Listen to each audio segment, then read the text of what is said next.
성인이라면 누구나 딸 수 있는 자격이 없다는 것은 트레이너에 대한 자질이 부족하다고.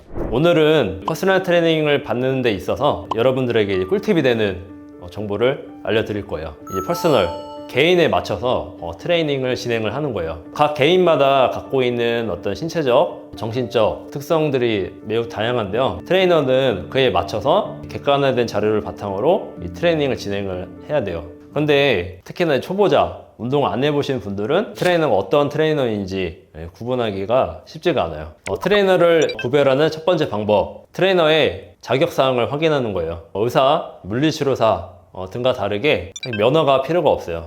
즉 뭐냐, 진입장벽이 굉장히 낮아요. 예를 들어서 뭐 PC방이나 뭐 노래방 이런 데서 알바하다가 얘가 좀 잘생겼어, 좀 외모가 괜찮아, 그러면 또 트레이너로 바로 고용이 되는 경우가 되게 많아요. 고객 입장에서는 아무래도 그런 자격이 없는 트레이너한테 받다 보면 여러 가지 손해가 있기 때문에 국가에서 발급하는 생활 스포츠 지도사라는 자격이 있어요.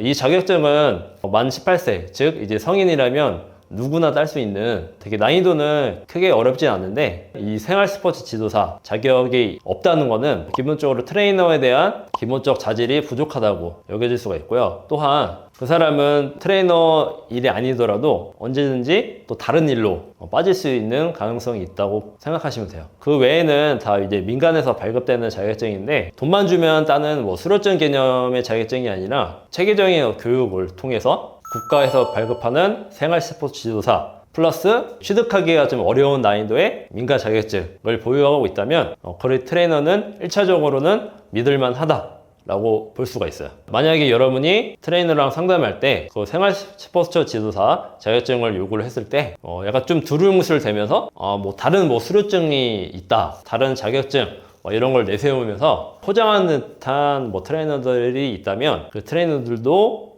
거르시는 것을 추천드려요. 일단 두 번째, 트레이너의 경력사항을 확인해라. 헬스장이나 뭐 피트샵 이런 데서 경력이 부족한 애들을 싸게 부리기 위해서 경력이 없어도 얘가 좀 외모가 괜찮다, 아니 몸이 좋다 뭐 하면 채용을 하는 거예요. 그런데 문제는 고용된 친구가 경력사항이 부족하기 때문에 매우 박봉의 이 상황에서 일을 할 수밖에 없어요. 왜냐면 자기가 경력이 없으니까 그거를 더 대우를 더 좋게 해달라고 명분이 없는 거죠. 급여나 이런 부분들을 더 적게 또는 열악하게 해줘도 이 트레이너는 그걸 안고 갈 수밖에 없기 때문에 부리기가 되게 쉬워요. 트레이너 경력이 거의 없는 친구가 배정이 되다 보면 고객 입장에서는 그만큼 운동 효율성이나 또는 이제 부상에 대한 예방 관리 이런 대처 등이 매우 부족해질 수밖에 없기 때문에 자칫하다가는 몸이 더 망가지는 경우가 생기기도 해요. 또한 경력이 부족한 이제 친구가 트레이너를 하게 되면 고객 관리에 이제 소홀해지거나, 그 트레이너가 좀 더 그래도 열정적이라고 하면 뭐 더 열심히 하는 친구가 있겠지만 아무래도 아까 말했다시피 노하우가 부족하기 때문에 고객의 어떤 운동 자세에 대한 어떤 대처 능력이 매우 부족해요.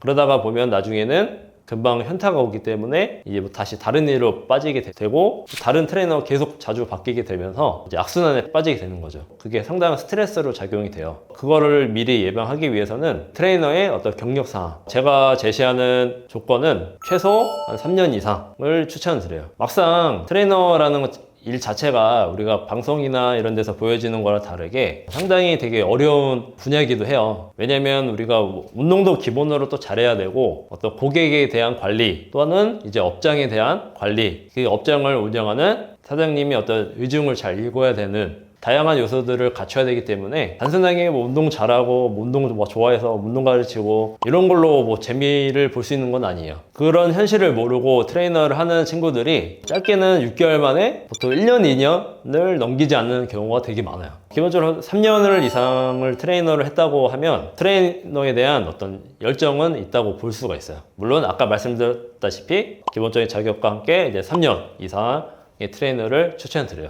그 다음에 세 번째, 일지를 쓰고 있는지, 운동에 대한 피드백을 적어놓은 또는 이제 고객에 대한 몸 상태에 대한 어떤 객관적인 자료를 바탕으로 분석한 자료가 있는지 확인해 보세요. 트레이너는 보통 일반적으로 50분에서 1시간 정도 이제 수업을 하는데 개인에 맞춰서 트레이닝을 해야 되기 때문에 개인의 몸 상태를 체크를 먼저 해요. 근데 체크를 하는 게 뭐 운동 전에 미리 이제 검사를 할 수도 있지만 이제 고객이 운동을 하면서 보여지는 몸 상태를 메모를 하면서 이제 체크를 하게 돼요. 그래서 그 기록을 바탕으로 다음 세션에서는 어떻게 이제 운동을 시켜야 될지 피드백을 하는 시간을 가지는데 고객의 몸 상태에 대해서 기록하지 않고 그냥 수업만 때운다. 이런 트레이너들은 거르시는 것이 답이에요.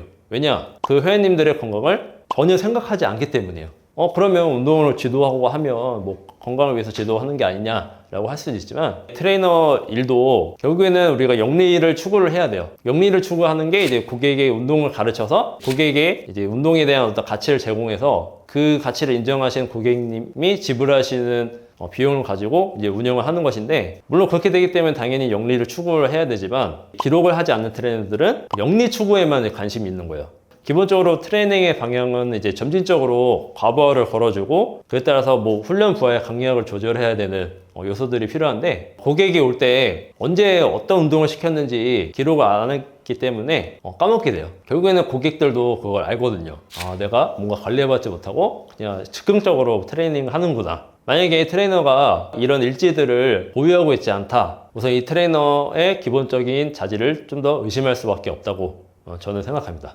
그 다음에 이제 마지막으로 네 번째, 결제에 대한 부분인데, 카드로 결제하면 당연히 증빙 자료가 남고 현금으로 결제를 했을 경우에는 계좌이체 포함해서 당연히 이제 현금 영수증을 하게 돼요. 근데 이제 어떤 일부 업체 같은 경우에는 현금 결제를 유도를 해요. 왜냐면 우리가 뭐 카드나 이런 걸로 하면 뭐 수수료 발생되고 그 다음에 뭐 부가세 지불을 하기 때문에 그 세금의 부담이 크다고 느껴지기 때문에 그거를 좀 더 회피하고자 현금으로 결제하는 걸 유도를 하는데요. 그래서 뭐 현금으로 결제하면 뭐 횟수를 몇 회를 더 준다든지 할인을 일부 해준다든지 그런 식으로 현금으로 유도하는 업체들이 있어요. 문제는 그 업체가 파산을 했다든지 아니면 뭐 환불 이런 요소들이 발생을 했을 때 좀 더 불편해질 수 있는 상황이 돼요. 저도 물론 이제 PT샵에서 근무를 하고 있지만 좀 더 추천을 드리는 거는 조금 주는 혜택을 차라리 받지 않고 ต๊떳하게 그냥 부가세 같이 지불하고 기본적으로 정당하게 요금을 지불하시고